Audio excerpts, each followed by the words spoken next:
नमस्कार दोस्तों, मैं हूं राघवेंद्र सिंह, पूर्व सैनिक वेलफेयर एसोसिएशन जालौन चैनल में आप सभी दर्शकों का, सैनिक परिवारों का हार्दिक स्वागत करता हूं।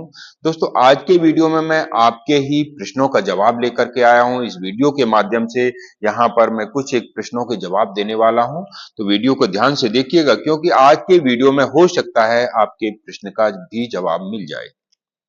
यहाँ पर आप लोगों से एक बात कहना चाहता हूं, हमारे जो दर्शक हैं स्किप कर करके वीडियो को देखते हैं।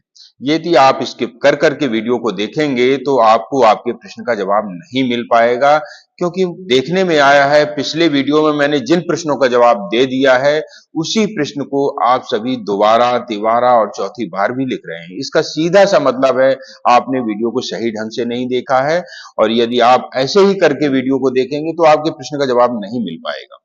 यहाँ पर बिना देरी किए हुए वीडियो में आगे बढ़ता हूं, और वीडियो में आगे बढ़ने से पहले मैं अपने दर्शकों से एक छोटी सी गुजारिश करता हूं। जो दर्शक मेरे चैनल को पहली बार देख रहे हैं या चैनल पर नए हैं, चैनल से जुड़ने के लिए चैनल को सब्सक्राइब कर सकते हैं, क्योंकि अक्सर इस चैनल के माध्यम से आपको सही एवं सटीक जानकारियां दी जाती हैं। यहाँ पर पहला प्रश्न है, ये राजवीर सिंह जी की आईडी से प्रश्न आया है। 24 साल सर्विस करके 2007 में रिटायर्ड हुए हैं। ये सोनीपत हरियाणा के रहने वाले हैं। लिख रहे हैं, पेंशन कार्यालय को लेटर लिख लिख करके थक चुका हूं। ऑनरेरी नायब सूबेदार का बेसिक 23,750 मिल रहा है, और ऑनरेरी नायब सूबेदार की बेसिक 26,825 हो गई है, परंतु 2007 से 2025 तक का एरियर नहीं मिला है।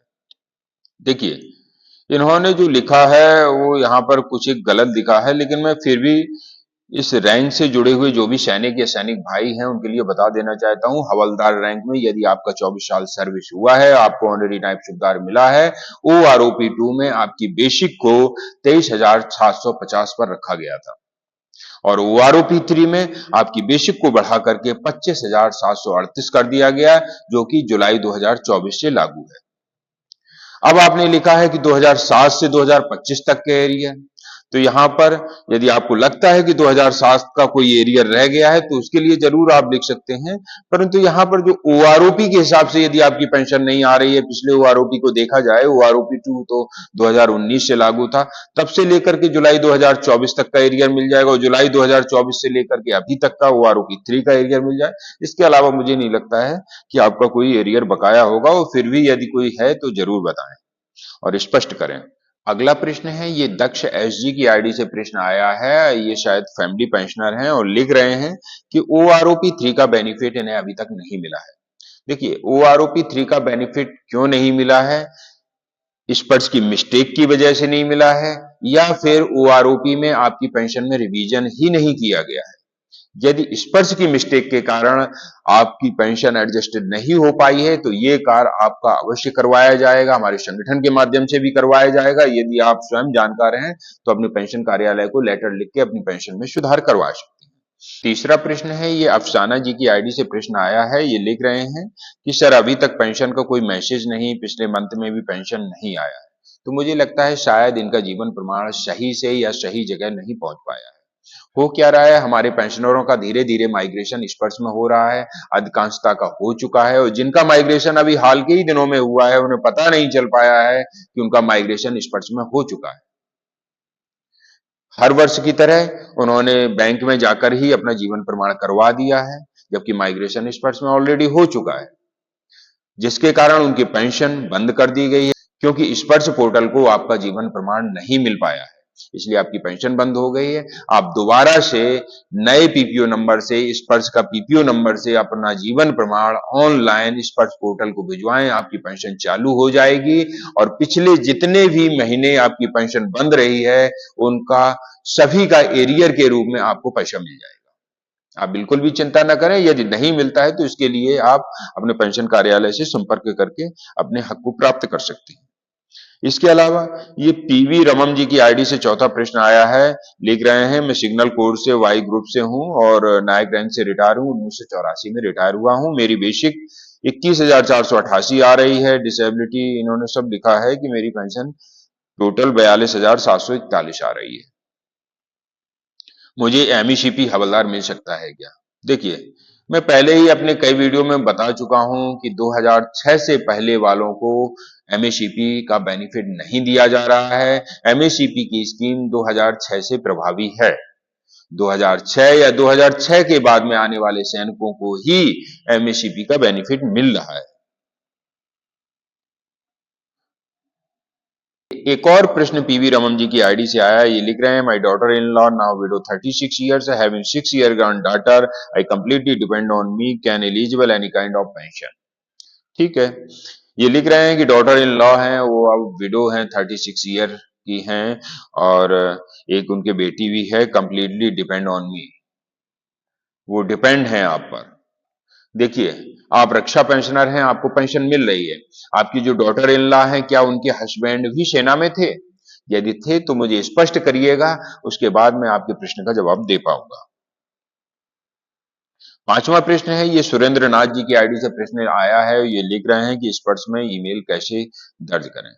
वेरी सिंपल, आप अपने स्पर्श पोर्टल को लॉगिन करिए। लॉगिन करने के पश्चात आप वहां पर्सनल डिटेल में जाइए। पर्सनल डिटेल में आप देखेंगे कि बहुत सारी डिटेल आपकी वहां पे दर्ज होंगी। वहीं पर एक ऑप्शन आता है ईमेल आईडी को लेकर के, वहां पर एक पेंसिल जैसा निशान देखेगा, आप उस पर क्लिक करते हुए अपनी ईमेल आईडी को दर्ज कर दीजिएगा। 2-3 दिनों के पश्चात आपकी ईमेल आईडी स्पर्श में दर्ज हो जाएगी। उसके पश्चात आपकी ईमेल आईडी पर स्पर्श से रिलेटेड जो भी सूचना जारी होती है, पेंशन से रिलेटेड जो मैसेज दिए जाते हैं, वो आपको मिलने शुरू हो जाएंगे।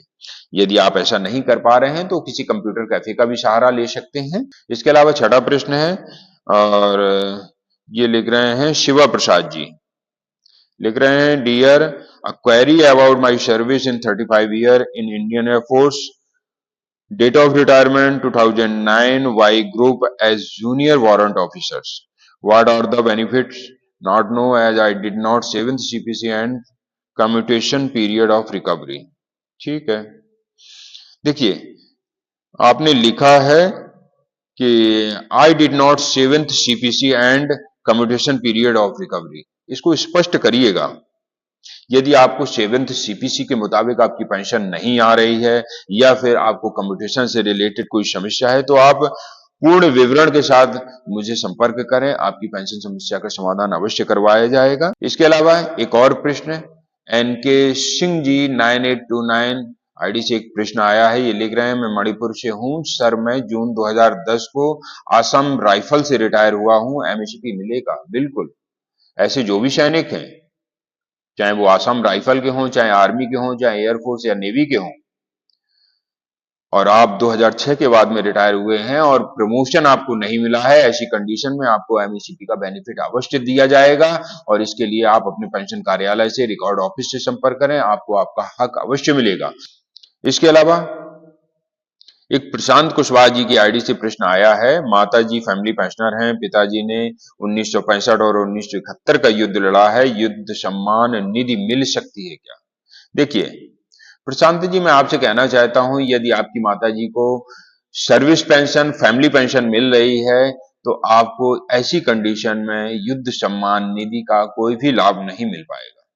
भले ही आपने 65 और 71 का युद्ध लड़ा है आपके पिताजी ने, और आपके पिताजी के पास मेडल भी हैं, परंतु जो 15-15 लाख वाली न्यूज थी, उसकी वास्तविकता आपको नहीं पता है, तो हमारे YouTube चैनल पर पिछले वीडियो को देख सकते हैं। मैंने 4 महीने पहले भी एक वीडियो अपलोड किया था और अभी हाल के दिनों में भी मैंने पिछले वीडियो में बताया है कि जिनको किसी भी प्रकार की पेंशन नहीं मिल रही है, यह 15-15 लाख सिर्फ उन्हीं सैनिक परिवारों को मिलेंगे। अधिक जानकारी के लिए हमारे वीडियो को देख सकते हैं। इसके अलावा एक अजीत कुमार जी की आईडी से प्रश्न आया है, ये लिख रहे हैं, I am JWO 29 year service, my group is wrongly written in Sparsh as X group, but my group is Y, getting pension more as X group, please clarify. बिल्कुल, देखिए, ऐसी समस्या जिन भी सैनिक भाइयों को है, मैं आप लोगों को कहना चाहता हूं, जितने भी हमारे आर्मी, एयरफोर्स और नेवी के सैनिक हैं, उन सभी को वाई ग्रुप में कर दिया गया है। कुछ एक ट्रेड को छोड़ करके आप अपने ओरिजिनल पीपीओ को चेक करें, आप अपनी डिस्चार्ज बुक को चेक करें, यदि उसमें आपका वाई ग्रुप लिखा हुआ है और गलती से स्पर्श में आने के बाद आपका ग्रुप वाई से चेंज करके एक्स कर दिया गया है, ऐसी कंडीशन में ये स्पर्श की मिस्टेक है और इस स्पर्श की मिस्टेक को आप उन्हें अवगत करा करके इस मिस्टेक को दूर करवा सकते हैं। क्योंकि आपकी जो पेंशन लगातार एक्स ग्रुप की आ रही है, वो आगे भविष्य में आपके लिए चिंता बन सकती है, आपकी पेंशन से रिकवरी हो सकती है। इसलिए आप पेंशन कार्यालय को पत्र के माध्यम से अवगत कराएं कि आपका ग्रुप वाई है, लेकिन उनको एक्स ग्रुप की पेंशन क्यों दी जा रही है। परमेश्वर बोरू जी की आईडी से एक प्रश्न आया है, ये लिख रहे हैं, इस पर पीपीओ में स्पाउस का नाम दर्ज नहीं है, इससे पहले पीपीओ में स्पाउस का नाम था, क्या करें। देखिए, यह प्रश्न हमारे अधिकतर सैनिक परिवार करते हैं कि स्पाउस का नाम उनके माइग्रेशन होने के पश्चात जो उन्हें नया पीपीओ मिला है, स्पर्श का पीपीओ मिला है, उसमें से गायब हो गया है। यदि आपका स्पाउस का नाम डिस्चार्ज बुक और ओरिजिनल पीपीओ में है, तो ये स्पर्श की मिस्टेक है। इसे आप स्पर्श पोर्टल में जाकर गृहवांश के माध्यम से उस त्रुटि को दूर करवा सकते हैं और अपने स्पाउस का नाम दर्ज करवा सकते हैं। क्योंकि जब तक आप प्रयास नहीं करेंगे, आपको आपका हक नहीं मिलने वाला है। इसलिए प्रयास आप करिएगा, और एक बार नहीं, आपको 10 बार भी यदि प्रयास करना पड़े तो आप 10 बार भी कीजिएगा, क्योंकि बिना प्रयास के आपकी किसी भी पेंशन त्रुटि को संशोधित नहीं किया जाएगा। आप सोचें कि घर बैठे ही अपने आप पेंशन में हमारे संशोधन हो जाए, अपने आप ही मेरे स्पाउस का नाम दर्ज हो जाए या अन्य समस्या का समाधान हो जाए, तो ऐसा बिल्कुल भी नहीं होने वाला है। इसके लिए आप प्रयास जरूर कीजिएगा। दोस्तों, अगले वीडियो में ऐसे ही महत्वपूर्ण जानकारी लेकर पुनः आऊंगा। तब तक के लिए जय हिंद, जय भारत।